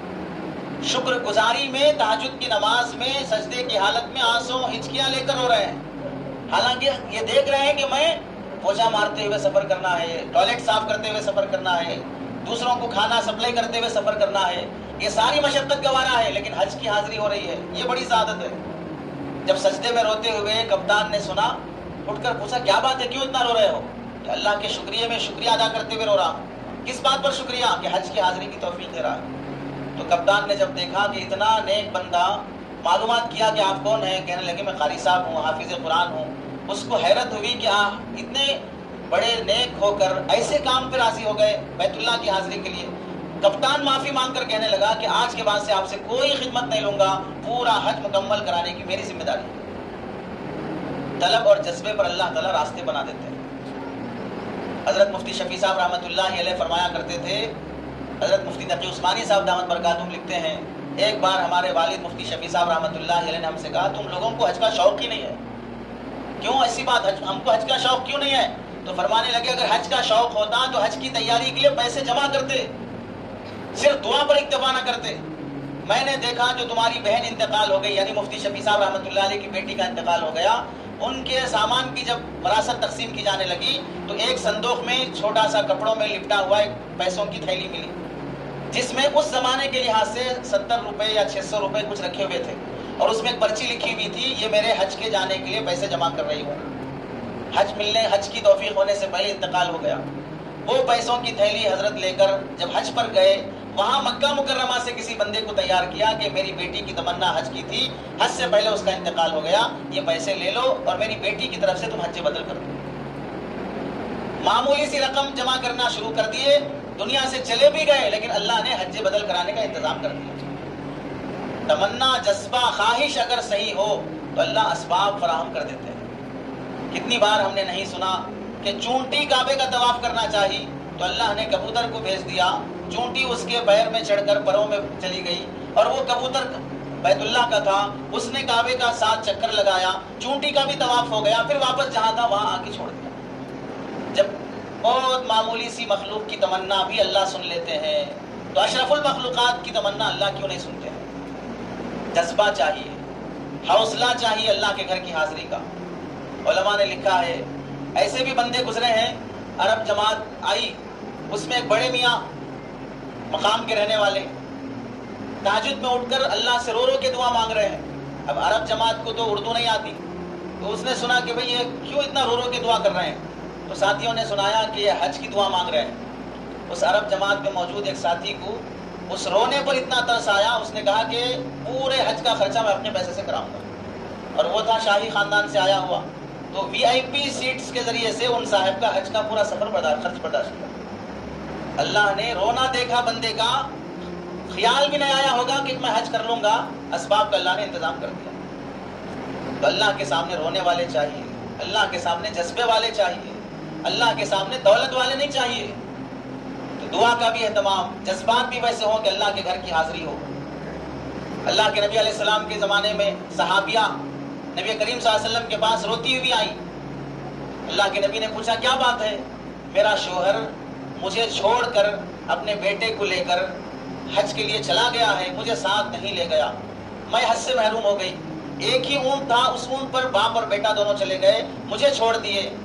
تو اللہ کے نبی علیہ السلام نے اس خاتون کے رونے کو دیکھ کر تسلی دیتے ہوئے فرمایا تم حج چھوٹ جانے پر غم نہ کرو، رمضان کے مہینے میں اگر تم عمرہ کر لو گے تو تمہیں حج کا ثواب مل جائے گا۔ اب یہاں غور کرو، اللہ کے نبی علیہ السلام جو رمضان میں عمرے کی فضیلت جو بیان فرمائی ہے، نارمل حالات میں بیان نہیں فرمائی۔ یہ خاتون حج چھوٹنے پر جو تڑپ دکھائی ہے، اس تڑپ پر اللہ کے نبی علیہ السلام کی طرف سے امت کی ایک نعمت مل گئی کہ اگر رمضان میں بھی عمرہ کر لو گے تو نبی کے ساتھ حج کا ثواب مل جائے گا۔ تو یہ ثواب بھی امت کو جو ملا ہے یہ خاتون کے حج چھوٹنے کی تڑپ پر ملا ہے۔ جیسے امت کو وضو کا بدل تیمم حضرت عائشہ رضی اللہ تعالیٰ عنہ کے افسوس اور ہار گم جانے کی نعمت پر ملا ہے، ویسے امت کو اس تڑپ پر ملا ہے۔ جب بھی موقع ہو آدمی اس تیاری سے رہنا چاہیے کہ جو بھی مشکلات حج کی سفر میں آئیں گی میں اسے خوشی سے برداشت کروں، میری وجہ سے کسی کو تکلیف نہ ہو اس کا اہتمام کروں گا، میری زبان خراب نہ ہو، میری وجہ سے قافلے اور گروپ میں دیری نہ ہو، میری وجہ سے کسی انتشار پیدا نہ ہو، میں تکلیف برداشت کر لوں گا۔ 40 دن کی تکلیف ہے، 1 مہینے کی مشقت ہے، اور 24 گھنٹے کی مشقت نہیں ہے، 24 گھنٹے میں کبھی 1-2 گھنٹہ تکلیف ہو جاتی ہے، وہ بھی اگر بیت اللہ پہنچ کر برداشت نہیں کر سکا تو پھر میں صبر اور برداشت کرنا کہاں سے سیکھوں گا؟ اس کے گھر پہ جا کر بھی انسان نہیں بن سکا تو کہاں جا کے انسان بنوں گا؟ اس واسطے سفر کی مشقت برداشت کر لینا چاہیے۔ عورت بغیر محرم کے حج جانے کا ہرگز ارادہ نہ کرے، بغیر محرم کے، شوہر ساتھ میں ہے، باپ ساتھ میں ہے، بیٹا ساتھ میں ہے، بھائی ساتھ میں ہے، کوئی نہ کوئی ساتھ میں ہو تو ہی حج پہ جائے، اگر کوئی ساتھ نہ ہو چاہے کروڑ پتی ہو پھر بھی حج پہ نہ جائے، اس لیے کہ محرم کے بغیر حج کا سفر کرنا جائز نہیں ہے۔ حج شوق پورا کرنے کا نام نہیں ہے، حج شریعت پورا کرنے کا نام ہے، اور شریعت یہ کہتی ہے کہ محرم کے بغیر حج کرنا جائز نہیں ہے۔ نہیں، سفر حج میں اور بھی ہم جیسی عورتیں ہیں جو شوہر کے بغیر آ رہی ہیں، ہم پوری عورتیں گروپ بنا کر ان کے ساتھ حج پہ چلے جائیں گی، کوئی فرق نہیں پڑے گا، کوئی فتنہ نہیں ہوگا، ہم سمجھتے ہیں فتنہ نہیں ہوگا، ممکن ہے کہ کوئی فتنہ نہ ہوتا ہو، کوئی غلط نگاہ سے نہ دیکھتا ہو، کوئی ہاتھ نہ لگاتا ہو، لیکن یہ راستہ ایسا پرمشقت ہے کہ راستے میں مرد حضرات تھک جاتے ہیں تو عورتوں کا کیا کہنا، مرد حضرات پریشان ہو جاتے ہیں تو عورتوں کا کیا کہنا، بیمار پڑ گئے اور کوئی بھائی ساتھ میں نہیں ہے، کوئی شوہر بیٹا ساتھ میں نہیں ہے، اب تمہیں ہاسپٹل لے جانے کے لیے ویل چیئر میں اٹھا کر بٹھانے کے لیے غیر محرم ہاتھ لگانا پڑے گا۔ اگر تم راستہ بھٹک گئے تو تمہیں راستہ دکھانے کے لیے کسی نہ کسی غیر محرم کے ساتھ بات کرتے ہوئے پوچھتے ہوئے نکلنا پڑے گا۔ تمہارا پیسہ گم ہو گیا، ہوٹل کا راستہ بھول گئے، پھسل کر گر گئے، ہڈی ٹوٹ گئی، کتنی پریشانیاں ہوتی ہیں سفر میں، آدمی تنہا اگر سفر کرتا ہے تو معمولی بات نہیں ہے محرم کے بغیر سفر کرنا۔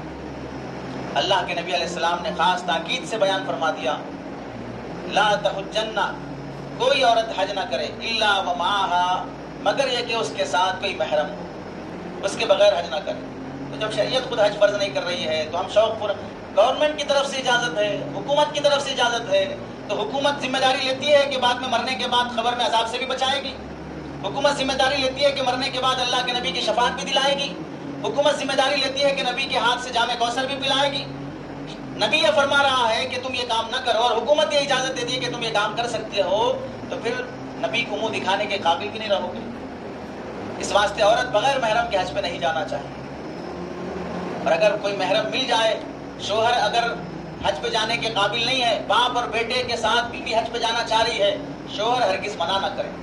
تمہیں حج کی توفیق نہیں ہوئی ہے یا اسباب نہیں ملے، ٹھیک ہے تم بعد میں چلے جاؤ، لیکن تمہاری بیوی اپنے والد کے ساتھ حج پہ جانا چاہ رہی ہے، اپنے بیٹے کے ساتھ جانا چاہ رہی ہے یا اپنے بھائی کے ساتھ جانا چاہ رہی ہے، جس پر اعتماد ہے، محرم ہے، ان کے ساتھ جانے کی اجازت دے دینا چاہیے۔ اس زمانے میں فساد عام ہونے کی وجہ سے علماء یہ فرماتے ہیں جوان ساس جوان داماد کے ساتھ بھی حج پر نہ جائے، جوان بہو کے ساتھ جوان خسر حج پہ نہ جائے، کیونکہ بہو بھی جوان ہے، خسر بھی جوان ہے، تو جو رشتہ یہاں پر محرمیت کا ہے وہ ختم ہو جاتا ہے، گناہ ہو جاتے ہیں. ساس اور داماد جوان ہیں، ان دونوں میں ماں بیٹے کا رشتہ ہے، پھر بھی یہ حرمت ختم ہو جاتی ہے. ایسے حالات پیدا ہو جاتے ہیں. اب تو بہن بھی کے ساتھ جا رہی ہے حج پہ، بغیر محرم کے جانا چاہ رہے ہیں، پڑوسیوں کے ساتھ جانا چاہ رہے ہیں، چچیرے خلیرے ممیرے کے ساتھ جانا چاہ رہے ہیں. حرام اور ناجائز عمل ہے. اللہ کی عبادت پوری کرتے ہو اللہ کے حکم کو توڑ کر. حاجی اللہ کا مہمان ہوتا ہے، حاجی اللہ کا مہمان ہوتا ہے. سعودیہ عربیہ کا، حج کمیٹی کا، حج گروپ کا، کسی بھی جانے والے ٹریولز کا محمد بن سلمان کا مہمان نہیں ہوتا ہے. حاجی اللہ کا مہمان ہوتا ہے. تو جو میزبانی اللہ کی طرف سے ہوگی اس پر راضی رہنا چاہیے. گروپ لیڈر کو گالیاں دے رہے ہیں، حج کمیٹی کو گالیاں دے رہے ہیں، وہاں گئے 1 مہینہ 40 دن کے لیے محمد بن سلمان کو گالیاں دے رہے ہیں، وہاں کی حکومت کو گالیاں دے رہے ہیں. کیا حج میں کسی کو گالیاں دینے کے لیے کر رہا ہوں؟ کیا حج میں کسی کو گالیاں دینا بھی عبادت ہے؟ نہیں، فیسلٹیز صحیح نہیں رہی ہیں.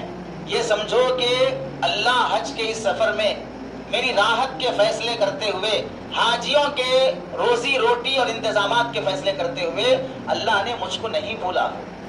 اس سال حج کرنے والے تمام حاجیوں کی فہرست اللہ کے سامنے ہے. اس سال حج میں مرنے والوں کا علم بھی اللہ کو ہے. اس سال حج پہ جانے والے حاجیوں کو کیا کیا مشقت پیش آئے گی اس کا بھی اللہ کو علم ہے. تو پھر تم کو اگر حج میں کوئی پریشانی ہوتی ہو، گروپ لیڈر سے لڑ لینا، ٹریولز والے سے لڑ لینا. اپنے ٹریولز میں جانے کے بعد لفٹ میں چڑھتے اترتے ہوئے دوسرے گروپ والوں سے پوچھتے رہنا تمہارا گروپ والا کتنا لیا، ہمارا اتنا لوٹ لیا ہے، پھر بھی ہوٹل اتنی دور دیا ہے، پھر بھی کھانا ایسا رکھا ہے، آپ کا گروپ اچھا ہے. یہ سب بحث کر لینے سے کیا فائدہ ہوگا؟ زبان کو لگام دو، نگاہ کو لگام دو، سوچ کو لگام دو. وہ ایسی مقدس جگہ ہے جہاں کا گناہ کرنا نہیں، جہاں گناہ کا ارادہ کرنا بھی گناہ ہے. وہ ایسی مقدس جگہ ہے جہاں پر معصیت کا ارادہ کرنا بھی معصیت ہے. اس واسطے ہمیں مولا کے در پہ پہنچنے کے بعد غیر اللہ سے الجھنا نہیں چاہیے. جو مانگنا اس سے مانگ لو. کھانا صحیح نہیں سیٹ ہو رہا ہے، پیٹ خراب ہو رہا ہے، اللہ کے نبی نے فرمایا زمزم پی کے دعا کر لو، دعا قبول ہو جائے گی. کعبے کے سامنے اس کا غلاف پکڑ کے مانگ لو، دعا قبول ہو جائے گی. تو جو اللہ بغیر پیسے کے حج کرا سکتا ہے، ہم تو پوری تیاری سے جا رہے ہیں، ہمیں کھانے پینے کی پریشانی ہو جائے، اسی اللہ سے مانگ لو جس کے دروازے پہ در پہ پڑے ہو کہ اللہ میرا کھانا پینے کا نظم صحیح کر دے. جتنی دیر گروپ لیڈر سے لڑنے میں لگاؤ گے اتنی دیر کعبے کے غلاف پکڑ کے دعا کرنے میں لگا لو. جتنی دیر کسی گروپ کو یا ٹریولز کو گالیاں دینے میں لگاؤ گے اتنی دیر اللہ کے سامنے گڑ گڑانے میں لگا لو. وہاں سے مسائل حل ہوتے ہیں. بیت اللہ پہنچ کر بھی غیر اللہ سے الجھنا نہیں چھوڑا، غیر اللہ سے جھگڑا کرنا نہیں چھوڑا. فرض حج کسی نیکی کا بدل نہیں ہو سکتا. فرض حج کسی نیکی کا بدل نہیں ہو سکتا. یعنی کوئی یہ سمجھ رہا ہے میں بہت مسجدیں بنایا ہوں، حج نہیں کیا تو بھی کیا ہوا، میں بہت یتیم لڑکیوں کی شادیاں کیا ہوں، بہت بیواؤں کا سہارا بنا ہوں، بہت مدرسوں کو چندہ دیا ہوں، بہت دین اور تبلیغ کا کام کیا ہوں، اگر ان نیکیوں کی وجہ سے حج نہیں بھی ہوا تو کیا فرق پڑے گا؟ دنیا کی کوئی نیکی حج کا بدل نہیں بن سکتی.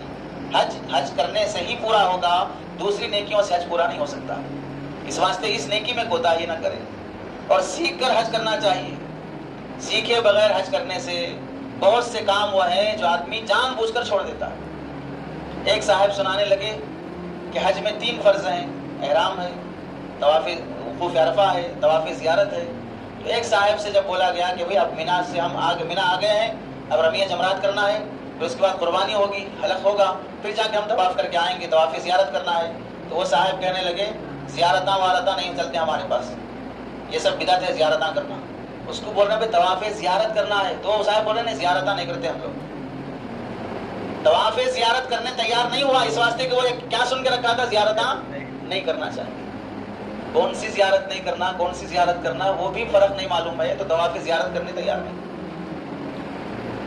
سیکھ کر نہیں کیا ہے. ایک صاحب صبح طواف کرنا شروع کیے، لوگ گھوم رہے ہیں کعبے کے ارد گرد چکر لگا رہے ہیں، یہ بھی چکر لگاتے لگاتے لگاتے دوپہر ہو گئی، تھک گئے. آخر ایک صاحب سے پوچھنے لگے یہ طواف کب ختم ہوتا ہے؟ لوگ چکر لگا ہی رہے ہیں صبح سے لے کے اب تک. ان کو یہ نہیں معلوم کہ 7 چکر پہ ختم ہو جاتا. سب گھوم رہے تو یہ بھی گھوم رہے، یہ سمجھے کہ یہ سب جب بند ہوگا تو طواف بند ہوگا، وہ تو قیامت تک بند نہیں ہوگا. تو طواف کے 7 چکر کا علم بھی نہیں ہے. سیکھ کر کرنا چاہیے. بال کٹائے بغیر انڈیا واپس آ گئے. یہاں آنے کے بعد معلوم ہوا کہ عمرے میں 4 ضروری باتیں تھیں، اس میں سے بال بھی نکالنا تھا. یہاں آنے کے بعد معلوم ہوا. آپ کیا کریں صاحب؟ پوچھ کر کرنا چاہیے. ہر آدمی مفتی نہیں بننا چاہیے. گروپ میں جو جانکاری رکھتے ہوں ان سے پوچھ لینا چاہیے. جانے سے پہلے بیمار نہیں بننا چاہیے. جانے سے پہلے اتنی دعوتیں قبول کر لیے، اتنا کھا لیے، یہیں پیٹ وزن ہو گیا، یہیں سے گولیاں لے کے چلنا پڑ رہا ہے. حج میں اپنے سامان سفر کو خود اٹھانا پڑتا ہے اور اپنے پیٹ کو بھی خود سنبھالنا پڑتا ہے. اتنا نہ کھاؤ کہ پھر پیٹ سنبھلے نہ جا سکے، عبادت سے بھی محروم ہو جاؤ گے. نماز غلامانہ عبادت ہے اور حج عاشقانہ عبادت ہے، اور جس میں اللہ سے عشق نہیں ہوگا وہ حج کی پریشانیاں برداشت نہیں کر سکتا. حاجی کو عاشق ہونا چاہیے اور محبوب کی محبت میں آنے والی ہر مصیبت گوارا ہے. اور اگر محبت نہیں ہے تو پھر آدمی کو ملنے والی راحت بھی مصیبت محسوس ہوگی. یہ فرق ہمیشہ رہے کہ نماز غلامانہ عبادت ہے. کھڑو بولے کھڑے ہو گئے، ہاتھ یہاں باندھو باندھ لیے، جھکو جھک گئے، زمین کو لگا دو پیشانی لگا دیے، کچھ مت بولو نہیں بولتے، ادھر سامنے دیکھو دیکھیں گے، غلام کی طرح آپ کے سامنے کھڑے رہیں گے نماز میں. اور حج میں عاشق اور دیوانے کی طرح آپ جہاں بولو وہاں دوڑتے رہیں گے. چکر لگاؤ اس گھر کے لگائیں گے، صفا مروا کی صحیح کرو، کیوں بھاگ رہے صاحب؟ نہیں معلوم، اللہ بولے بھاگو بھاگیں گے. کعبۃ اللہ کی خاطر آئے لیکن اللہ بول رہے کعبہ چھوڑ کر مینا میں جا کے رہو، مزدلفہ میں جا کے رہو، عرفہ میں جا کے رہو، جنگل میں بھیج دیا وہاں جا کے رہو. ٹھیک ہے صاحب جا کے رہیں گے. ہم تو کعبے کی محبت میں آئے تھے، میری محبت میں آئے تو میری سنو، جہاں بولے وہاں جا کے رہو. حج عاشقانہ عبادت ہے. عشق کے بغیر آدمی حج کی مشقتیں برداشت نہیں کر سکتا. تو اب جس کو مشقت ہو رہی ہے اور وہ برداشت نہیں کر پا رہا ہے تو سمجھ لینا چاہیے کہ مجھے اللہ سے محبت میں کمی ہے. اس واسطے اس کے راستے میں ملنے والی تکلیف کو میں برداشت نہیں کر پا رہا. اللہ کے راستے کی عظمت دل میں آئی، کتنی جماعتیں پیدل چل رہی ہیں. اللہ کے راستے کی عظمت آئی، کتنے لوگ وہ ہیں سالوں سے لکڑیوں کے چولہے میں جلا کر کھانا پکا کے کھا رہے ہیں. اللہ کے راستے کی مشقت آئی، درخت کے پتے کھا کر، آم اور پھل فروٹ ابال کر وہ کھا کے گزارا کرتے ہوئے لوگوں میں محنت کر رہے ہیں. جس کی عظمت آئی اس کی مشقتیں گوارا ہیں. تجارت کی مشقت آئی، سردی میں جا کے دکان کھول رہا ہے، گرمی میں بھی دکان کھول رہا ہے. بزنس کی بزنس سے محبت آیا تو یہاں سے ممبئی جا کر سامان لانے تیار، گجرات جا کے سامان لانے تیار. اس میں بھی تو مشقت ہوتی ہے. لیکن بزنس سے محبت ہو گئی تو آدمی اس کی مشقت برداشت کرتا ہے. لڑکیوں سے ناجائز محبت ہو گئی، رات بھر چیٹنگ میں لگے رہنے تیار. ماں باپ سے بھاگ کر زندگی بھر کی مشقت برداشت کرنے تیار. عشق بنیاد ہے مشقتوں کو برداشت کرنے کے لیے. اس واسطے حاجی کو عاشق الہی ہونا چاہیے، حاجی کو عاشق رسول ہونا چاہیے. اور یہ بھی دیکھیں اس شاخ کے پاس شکایتوں کی فہرست نہیں ہوتی. جو عاشق ہوتا ہے وہ شکایتوں کی فہرست تیار نہیں کرتا ہے. حج میں ہم کو یہ تکلیف ہوئی، حج میں ہم کو یہ تکلیف ہوئی، حج میں ہم کو یہ تکلیف ہوئی. عاشق کے پاس شکایت کا لفظ نہیں ہوتا. عاشق یہ سمجھتا ہے کہ مجھ سے کیا پریشانی ہو رہی ہے میں اس کو درست کر لوں، مجھے کس سے پریشانی ہو رہی ہے مجھے اس سے کوئی مطلب نہیں. اور حج میں جو روحانی تیاری کرنا چاہیے بہت بنیادی چیز ہے، رشتوں کو جوڑنا. اللہ سے جڑنے جا رہا ہے رشتے توڑ کر.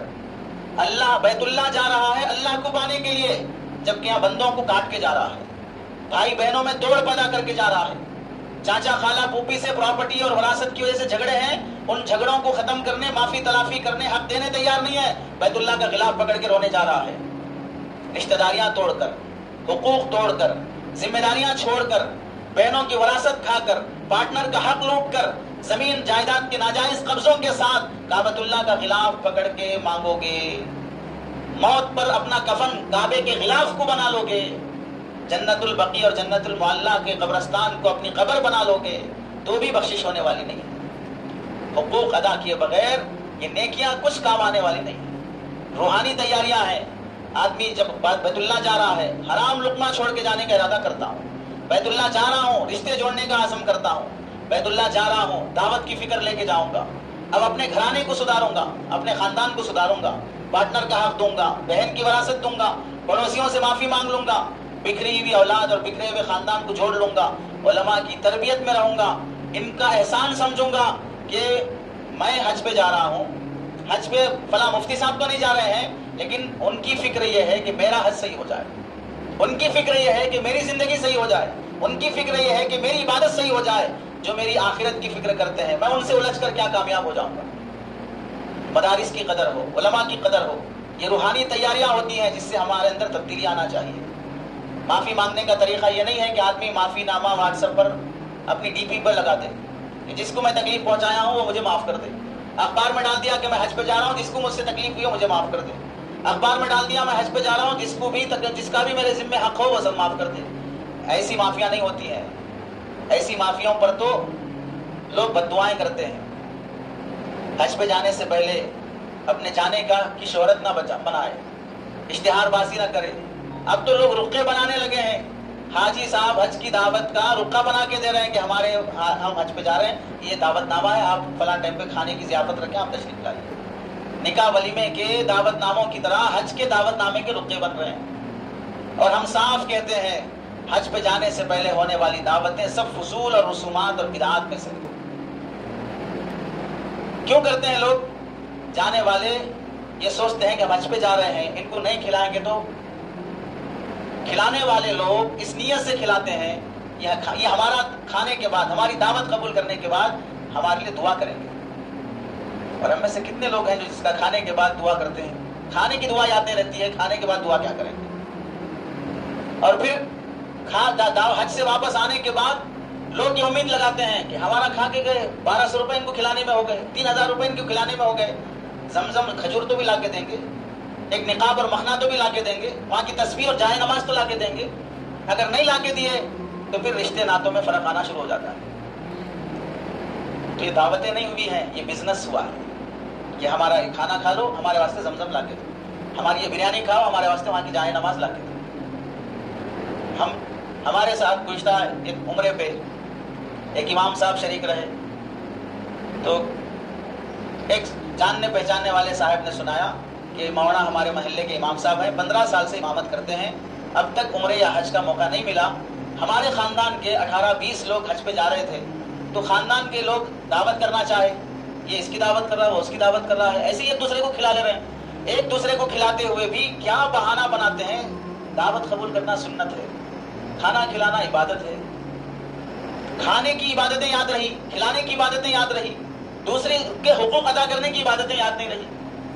تو ان صاحب نے یہ مشورہ کیا کہ 19-20 لوگ اگر روز دعوت کرتے رہیں گے تو کتنا خرچ آئے گا؟ ایک دعوت پہ اگر 2-3 ہزار بھی ہو تو 20 آدمیوں کی دعوت پہ 60,000 روپے خرچ ہوں گے. 3 ہزار روپے ہوں گے تو 90,000 روپے دعوت پہ چلے جائیں گے. خاندان کے افراد کو بٹھا کر ان کی ذہن سازی کی کہ 80-90,000 روپے دعوتوں میں اڑانے کے بجائے یہ پیسے سے ہمارے مسجد کے امام صاحب کو ہم عمرہ کرا دیں گے. سب کے پیسے جمع کیے اور امام صاحب، ان کو پتا بھی نہیں ہے کہ میں عمرے پہ جانے والا ہوں، عصر کی نماز کے بعد آ کر کہا امام صاحب آپ کے پاس پاسپورٹ ہے؟ پاسپورٹ ہے، رکھا ہوا ہے، پاسپورٹ لائیے، تیاری کر لیجئے، کل شام آپ کو عمرے پہ جانا ہے. اس بندے کے آنکھوں سے آنسو نکل گئے. میں تو سوچا بھی نہیں تھا کہ کل میں عمرے پہ جاؤں گا.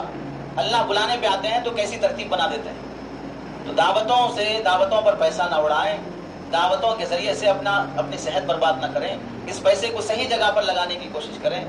ہمارے بعض ساتھی نے کئی بار پوچھا عمرے پہ جانے کے لیے عقیقہ کر کے جانا ضروری ہے کیا؟ عمرے پہ جانے کے لیے، حج پہ جانے کے لیے عقیقہ کر کے جانا ضروری ہے کیا؟ ابھی میرا عقیقہ باقی ہے، حج پہ جا سکتا ہوں کیا؟ کتنا تقویٰ آیا کہ عقیقہ جیسا مستحب اور سنت عمل کر کے حج پہ جانا چاہتا ہے، وراثت جیسا فرض عمل دے کے جانا نہیں چاہتا ہے. قرض جیسا فرض عمل وہ ادا کر کے جانا نہیں چاہتا ہے. عقیقے کا مسئلہ پوچھ رہا ہے، قرض کا مسئلہ نہیں پوچھ رہا ہے. عقیقے کا مسئلہ پوچھ رہا ہے، وراثت کا مسئلہ نہیں پوچھ رہا ہے. یہ ایسے ہی ہوا جیسے حضرت عبداللہ ابن عمر رضی اللہ تعالیٰ عنہ کو کوفہ والوں نے آ کر ایک بار سوال کیا کہ اگر ہم احرام کی حالت میں ہوں اور مچھر ہمارے کپڑوں پہ بیٹھ جائے اور ہم اس مچھر کو مار دیں تو کیا وہ خون پاک ہے یا ناپاک ہے جو ہمارے کپڑوں کو لگ گیا؟ تو حضرت ابن عمر نے فرمایا ماشاء اللہ کیا تقویٰ ہے، ایک طرف تو حضرت حسین کا خون بہا رہے ہیں، دوسری طرف مچھر کا خون کا مسئلہ پوچھ رہے ہیں. حضرت حسین اور آل رسول کا خون بہاتے ہوئے یہ سوال نہیں آیا کہ ان کا خون بہانا جائز ہے یا ناجائز ہے، لیکن مچھر مارتے ہوئے سوال کر رہے ہیں کہ یہ خون پاک ہے یا ناپاک ہے. یہ ایسے ہی درجے کا تقویٰ ہے کہ عقیدے کا مسئلہ تو پوچھ رہے ہیں، وراثت اور قرض کا مسئلہ پوچھنا نہیں چاہ رہے ہیں. حقوق ادا کر کے جانے کی فکر ہو، اور جب جا ہی رہے ہیں تو پوری یکسوئی کے ساتھ سفر حج میں مشغول رہیں. حضرت عبداللہ ابن عمر رضی اللہ تعالیٰ عنہ فرماتے ہیں میں گھر میں رہوں میرا دل کعبے میں رہے، یہ بہتر ہے اس بات سے کہ میں کعبے میں رہوں اور میرا دل گھر میں رہے. میں کعبے میں رہوں، میرا دل بزنس میں ہے، میں کعبے میں رہوں، میرا دل فلیٹس کی بزنس میں ہے، میں کعبے میں ہوں، میرا دل بیوی بچوں میں لگا ہوا ہے، اس سے لاکھ درجے بہتر ہے کہ میں بیوی بچوں میں رہوں اور میرا دل کعبے میں رہے۔ اس واسطے یکسوئی کے ساتھ وہاں پر رہنے کی کوشش ہونا چاہیے۔ بڑی افسوس کی بات ہوتی ہے کہ آدمی وہاں پہنچ کر بھی یہاں کے تذکرے چھوڑنا نہیں چاہتا ہے۔ طواف ہو گیا، تھک گئے، تھوڑی دیر بیٹھے مطاف میں، کیا کر رہے ہیں؟ قرآن پڑھ لو، کیا کر رہے ہو؟ نفلیں پڑھ لو، قضائے عمری کر لو، کعبے کو دیکھتے بیٹھ جاؤ۔ نہیں، عورتیں بیٹھیں گی گروپ بنا کر، پھر وہی کیسٹ شروع ہوگی، تمہاری ساس کیسی ہے، تمہاری بہو کیسی ہے، تمہاری نڑن کیسی ہے، ہماری بہو ایسی ہے، ہمارا جیٹ ایسا ہے، ہمارا فلاں ایسا ہے۔ کعبے کے سامنے بیٹھ کر بھی قرآنی کیسٹ چھوڑنا نہیں چاہتے ہیں۔ ایک ہے انڈیا میں رہ کر غیبتیں کر لینا، سڑک پر رہ کر جھگڑے کر لینا، دوسرا ہے کعبۃ اللہ کے سامنے بیٹھ کے غیبتیں کرنا۔ کتنا بڑا گناہ ہے، بیت اللہ کے سامنے بیٹھ کر بھی حرام کام کر رہے ہو۔ اس واسطے وہاں جا رہے ہو پورے تذکروں کو چھوڑ کے جاؤ۔ ذکر غیر سے نقصان ہوتا ہے، ذکر غیر چھوڑو، ذکر خیر کرو۔ میں اور آپ بیٹھے ہیں، آپ اپنے بارے میں بولو، میں اپنے بارے میں بولوں گا، تیسرے کے بارے میں بات نہیں کریں گے۔ غیر کا تذکرہ چھوڑو، خیر کا تذکرہ کرو۔ اور یہ بات بھی بہت اہم ہے، جب جا رہے ہو تو ایسا کام کر کے آؤ کہ دوبارہ بلائے جاؤ۔ ایسا کام نہ کرو کہ دوبارہ آنے سے محروم کر دیے جاؤ۔ بیت اللہ جا رہے ہو، اللہ کو ایسے مانگ لیں، اللہ سے ایسا لب لگا لیں اور اللہ کے سامنے ایسے بچ جائیں کہ اللہ دوبارہ آنے کا فیصلہ ابھی کر دے۔ ایسی حرکتیں نہ ہو، ایسی بے ادبی نہ ہو کہ اللہ فرشتوں کو یہ بول دے کہ لکھ دو کہ آئندہ کبھی یہ کعبہ نہیں دیکھے گا، آئندہ کبھی یہ حج کے اور عمرے کے لیے واپس نہیں آئے گا۔ اس واسطے جا رہے ہیں تو ایسا کام کرنا چاہیے کہ بار بار حاضری ہو سکے۔ اور اگر کسی کو بار بار حاضری ہو رہی ہے، بار بار حج عمرے کی توفیق مل رہی ہے، تو ہرگز فخر نہ کرے کہ میں تو مقبول بندہ ہوں، اس واسطے اللہ بار بار مجھے بلا رہے ہیں۔ حضرت ہردوئی رحمۃ اللہ علیہ فرمایا کرتے تھے، جو کپڑا جلدی میلا ہو جاتا ہے بار بار دھلنے جاتا ہے، جو بندہ جلدی گندا ہو جاتا ہے وہ بار بار دھلنے بلایا جا رہا ہے۔ اس میں فخر کی بات نہیں ہے، اس میں گندگی کی بات ہے۔ تم جلدی میلے ہو جا رہے ہو، اس واسطے جلدی واشنگ مشین میں ڈالے جا رہے ہو۔ تو بار بار اگر بلایا جا رہا ہے کوئی بندہ تو فخر نہ کرے، بلکہ یہ خیال کرے کہ میں جلدی میلا ہو جا رہا ہوں، اس واسطے اللہ دھونے بلا رہے ہیں۔ عبادت کی حفاظت، حضرت علی میاں ندوی رحمۃ اللہ علیہ فرمایا کرتے تھے، عبادت کی حفاظت، حاجی بننا آسان ہے، حاجی بن کے مرنا مشکل ہے۔ حج کرنا آسان ہے، حج کی وہ روحانیت، حج کی وہ نورانیت گھر تک لانا مشکل ہے۔ اب جس کا حج کا ثواب، جس کی حج کی نورانیت وہ گھر تک ساتھ نہیں آ سکی، وہ حج کی نورانیت قبر تک کیا ساتھ لے جائے گا؟ وہ حج کی نورانیت حشر تک کیا ساتھ لے جائے گا؟ کتنے بندے وہ ہیں جو حج کے ثواب کو، حج کی نورانیت کو انڈیا کا فلائٹ چڑھنے سے پہلے ہی چھوڑاتے ہیں۔ کتنے بندے وہ ہیں جو بیت الخلا جا کر بھی پاک ہو کے آ جاتے ہیں، اور کتنے بندے وہ ہیں جو بیت اللہ جا کے بھی گندے ہو کے آتے ہیں۔ بیت الخلا جا کے بھی پاک ہو کے آیا، بیت اللہ جا کے بھی گندا ہو کے آیا، وہاں کی برائیاں دیکھ رہا ہے، وہاں کی حکومتوں کے عیب دیکھ رہا ہے، اپنے گروپ میں آئے ہوئے لوگوں سے لڑائی جھگڑے چل رہے ہیں، نظروں کی حفاظت نہیں رہی، خیالات کی حفاظت نہیں رہی۔ بڑا امتحان ہوتا ہے حج میں، بڑی آزمائشیں ہوتی ہیں بندے کے ساتھ۔ سب سے بڑا امتحان اور سب سے بڑا سبق یہ ہوتا ہے توحید کا۔ سب دنیا کے مختلف کونوں میں رہتے ہوئے رخ کدھر کر رہا تھا؟ کعبے کی طرف کر رہا تھا۔ دنیا کے ہر کونے کا شخص کعبے کی طرف رخ کر رہا تھا۔ اب وہ کعبہ تمہارے سامنے ہے، وہ اللہ کا گھر، تجلیات کا مرکز تمہارے سامنے ہے۔ حضرت یوسف صاحب رحمۃ اللہ علیہ فرمایا کرتے تھے، اللہ کے نبی علیہ السلام نے کعبۃ اللہ کو 360 بتوں سے خالی کر دیا، تب جا کے کعبہ تجلیات کا مرکز بنا۔ اب تم اس بیت اللہ کے گھر کا طواف کرنے کے لیے آ رہے ہو، اپنے دل کو بھی غیر اللہ سے خالی کر لو، اللہ کے انوارات کا مرکز بن جائے گا۔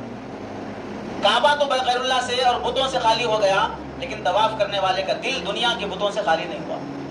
دل میں مال کا بت بیٹھا ہوا ہے، دل میں دنیا کا بت بیٹھا ہوا ہے، دل میں شہرت کا بت بیٹھا ہوا ہے، بتوں کے ساتھ کعبے کا طواف ہو رہا ہے۔ کعبے کے اندر کوئی مورتی رکھی ہوئی نہیں ہے، کعبے کے اندر کوئی پتھر رکھا ہوا نہیں ہے، کعبہ چار دیواری میں خالی ہے۔ تو جیسے کعبہ اندر سے خالی ہے تو اللہ کی تجلیات برس رہی ہیں، ویسے مومن کا دل بھی دنیا سے خالی ہونا چاہیے تاکہ اللہ کا نور اور اس کی رحمت دل میں ہو۔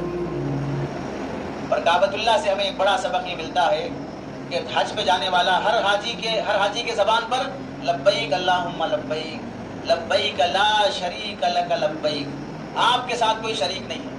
تو تلبیہ میں سکھایا گیا اللہ کے ساتھ کوئی شریک نہیں ہے، شرک سے توبہ. تو سب سے بڑا سبق تلبیہ اور حج سے ملا توحید کا سبق، کہ ہر موقع پہ جو تلبیہ تم پڑھ رہے ہو اس میں بار بار جملہ دہرا رہے ہو، لا شریک الگ، لا شریک الگ، آپ کا کوئی شریک نہیں ہے. تو اللہ کے ساتھ شرک سے توبہ کر کے آنا، توحید کا قائل ہونا. لکھا ہے کتابوں میں، ہشام بن عبد الملک بادشاہ تھا اپنے زمانے کا، وہ بھی حج کرنے طواف کرنے کے لیے آیا. وہاں پر آل رسول کے ایک بڑی بزرگ شخصیت حضرت سالم مولا ابی حذیفہ رضی اللہ تعالیٰ عنہ رحمۃ اللہ علیہ، وہ بھی طواف کر رہے تھے. بادشاہ وقت ہے، جب دیکھا بزرگ شخصیت طواف میں موجود ہے، بڑے ہی ادب احترام سے آ کر بڑی ہی عقیدت سے کہنے لگا، آپ کی کوئی ضرورت ہے تو میں پوری کر دیتا ہوں، آپ کی کوئی پریشانی ہے تو میں حل کر دیتا ہوں. اس زمانے کے بادشاہ ہوتے ہوئے بھی علماء اور بزرگوں کی عقیدت رہتی تھی. اب اس زمانے میں بادشاہت کیا، چند ایکڑ زمین کے مالک بھی بن گئے، 2-4 دکانوں کے مالک بن گئے، 2-4 کروڑ کے مالک بن گئے، تو ساری دنیا کو اپنا غلام سمجھتے ہیں. وہ بادشاہ رہ کر بھی بڑوں کا احترام باقی تھا. حضرت سالم مولا رحمۃ اللہ علیہ نے فرمایا، بیت اللہ سامنے ہے اور غیر اللہ سے مانگتے ہوئے شرم نہیں آتی؟ تجھ سے مانگوں، میرے کام کیا ہے؟ اس لیے تجھ سے مجھے کوئی سروکار نہیں ہے. طواف ختم ہونے کے بعد جب مطاف سے باہر نکلے، پھر دوبارہ آیا، حضرت اب تو بیت اللہ سامنے نہیں ہے، اب کوئی ضرورت ہے تو بتا دے، میں پوری کر دیتا ہوں. تو حضرت نے پوچھا، کون سی ضرورت پوری کرو گے؟ آخرت کی پوری کرو گے یا دنیا کی پوری کرو گے؟ اس نے کہا، آخرت کی میں کیا پوری کر سکتا ہوں، آپ بھی آخرت والے ہیں، سب بنایا ہوا آپ کے لیے تیار ہے. دنیا کی کوئی ضرورت ہے تو بتا دیجئے، پوری کر دوں گا. تو حضرت نے جواب دیا، دنیا کی ضرورتیں دنیا بنانے والے سے نہیں مانگا ہوں، تجھ سے کیا مانگوں گا؟ دنیا کی ضرورتیں دنیا بنانے والے سے نہیں مانگا ہوں، تجھ سے کیا مانگوں گا؟ اس سے سبق سکھایا گیا کہ اب بیت اللہ آنے کے بعد غیر سے سوال کرنا چھوڑو. اب چھوڑ دو درگاہوں پہ جانا، اب چھوڑ دو مزاروں پہ جانا، اب چھوڑ دو مردوں سے مانگنا، اب چھوڑ دو وہ منتیں مرادیں جو غیر اللہ کی ہوتی ہیں، جو جائز نہیں ہے. وہ اپنے گھر پہ بلایا، اپنا سایہ دیا، اپنا کعبہ دکھایا، اس سے براہ راست کیوں نہیں مانگ سکتے؟ اس کے لیے کیا واسطے اور وسیلوں کی ضرورت پڑتی ہے؟ توحید سب سے بڑا سبق ہے. دوسری چیز ہمیں جو سیکھنا چاہیے، فنائیت اور اطاعت سیکھنا چاہیے. اللہ کے لیے فنا ہو جانا، اللہ کا مطیع بن کر جینا، یہ سیکھنا چاہیے. کیسے سبق سیکھا؟ اللہ فرما رہے ہیں، یہ ایک پتھر ہے، اس کی عبادت کرو، اس کا طواف کرو. ٹھیک ہے، طواف کریں گے. یہ کالا پتھر ہے، اس کا بوسہ لو. ٹھیک ہے، لے لیں گے. وہاں جاؤ، پتھر کھڑا ہوا ہے، اسے مارو. ایک جگہ پتھر کو مار رہے ہیں، ایک جگہ پتھر کا بوسہ لے رہے ہیں، ایک جگہ پتھر کا طواف کر رہے ہیں. سب جگہ پتھر ہی ہے. کیوں کر رہے ہو صاحب؟ ایک پتھر کو چومنا عبادت ہے، ایک پتھر کو مارنا عبادت ہے، ایک پتھر کا طواف کرنا عبادت ہے.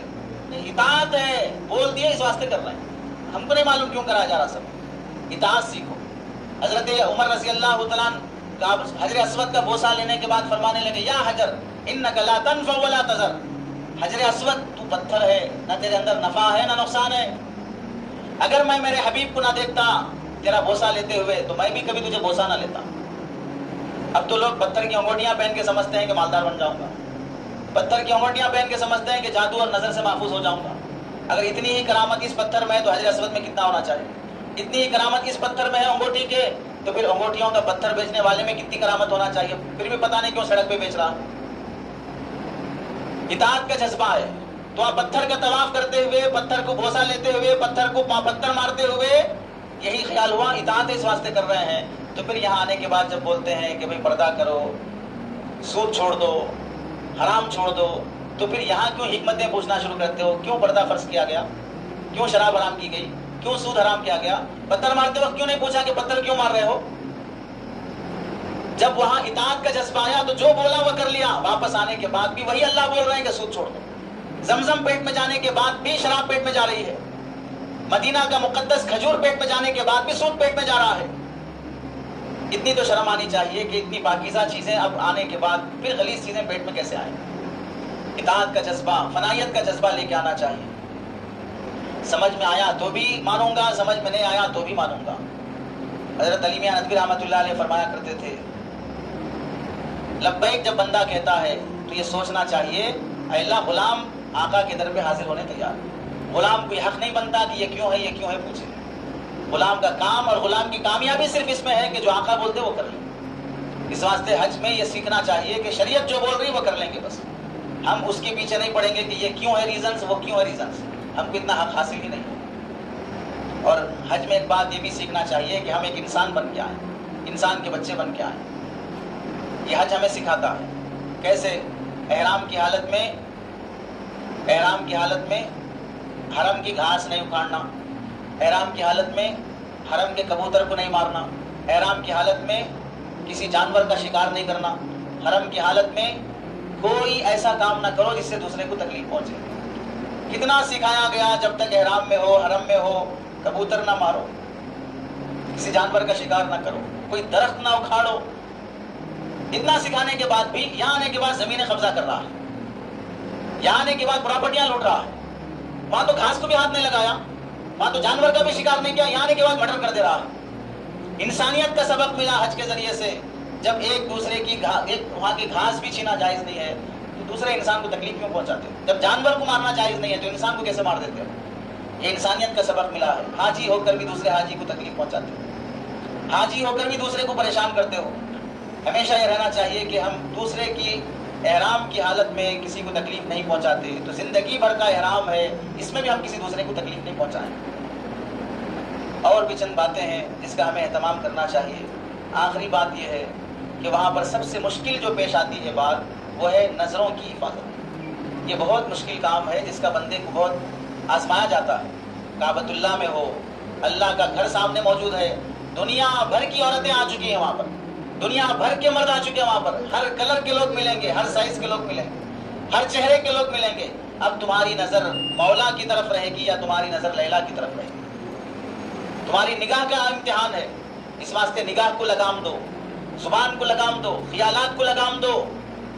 اللہ کے سامنے رہ کر بھی غیر اللہ پر نگاہ اٹھ جائے گی تو پھر کہیں ایسا نہ ہو جائے کہ اللہ نگاہیں چھین لیں۔ ابن جوزی نے لکھا ہے، مطاف میں طواف کرتے ہوئے دوسری عورتیں اور مردوں کو تاک رہا تھا، غیب سے ایک ہاتھ آیا اور اتنا زور سے تھپڑ لگا کہ آنکھ پھوٹ گئی، چیخنے تڑپنے لگا۔ تو پھر دوبارہ آواز آئی، آئندہ اگر ایسی نگاہ اٹھاؤ گے تو یہ آنکھ بھی نہیں رہے گی۔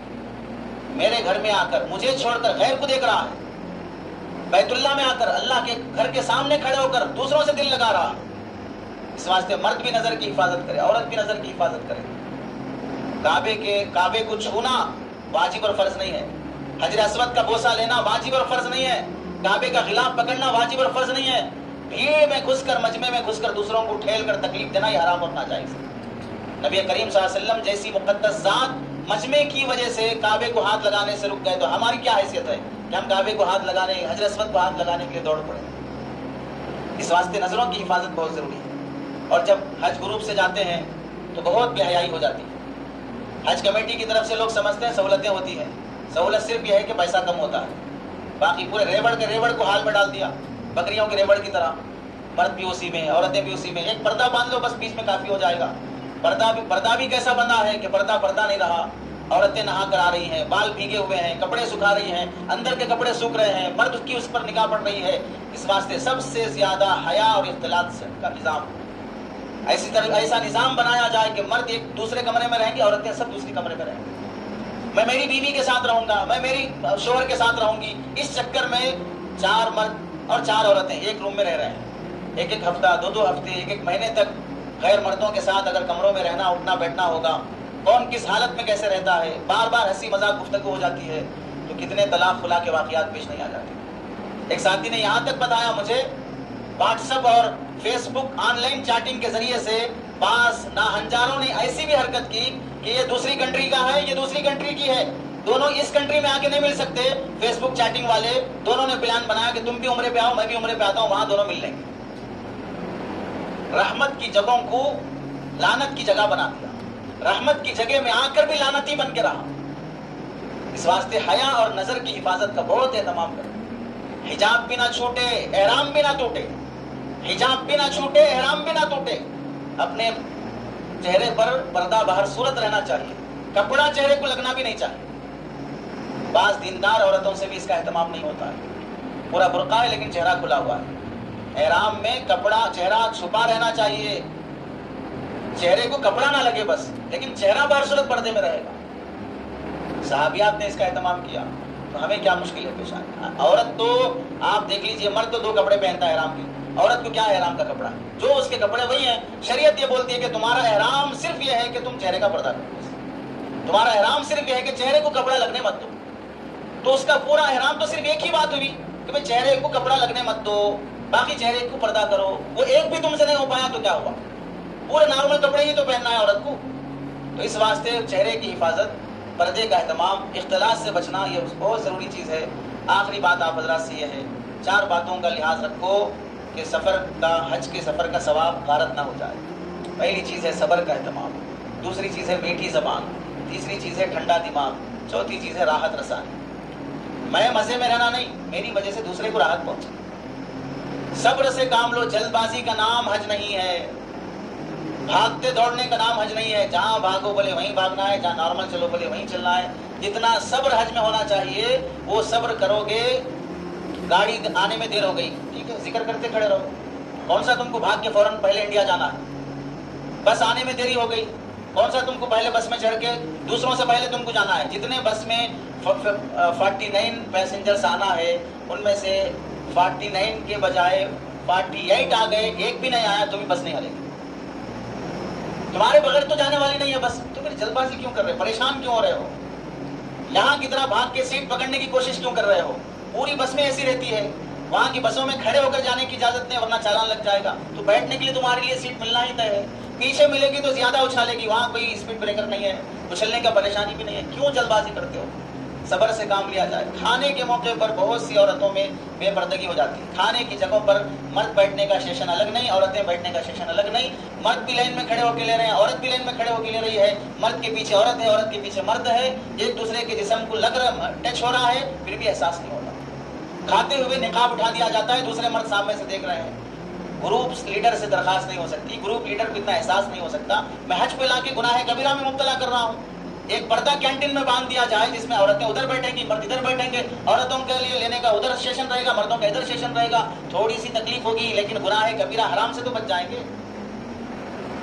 اس کا لحاظ ہونا چاہیے, ہمیں خود اس کی ترتیب بنا لینا چاہیے. میٹھی زبان رہے, میٹھی زبان, منہ میں شکر. اچھا بولو, اچھی بات بولو, نہیں تو خاموش رہو. زبان کا کڑوا پن یہ صرف حج کے ثواب کو غارت نہیں کرتا ہے بلکہ زبان کا کڑوا پن خلا طلاق بھی دلا دیتا ہے. جتنے لوگ آپس میں ایک دوسرے سے لڑے ہوئے جھگڑے ہوئے, کیوں؟ میرے کو ایسا بولا, تو زبانی تو بھی جو کچھ کی ہے. اس واسطے زبان میٹھی رہے, دماغ ٹھنڈا رہے, منہ میں شکر سر پہ برف. دماغ ٹھنڈا رہے, جلدی غصہ ہونے کی ضرورت نہیں ہے. ٹھنڈے دماغ سے سوچو, سوچ کے بات کرو, جلدی غصہ ہونے کی کوئی مطلب نہیں ہے. اور راحت رسانی کی فکر کرو کہ میری وجہ سے دوسرے کو تکلیف نہ پہنچے, میں چاہے تکلیف برداشت کروں. اللہ سے دعا ہے کہ اللہ تعالی ہم سب کو عمل کی توفیق نصیب فرمائے. آمین. واخر دعوانا الحمدللہ رب العالمین.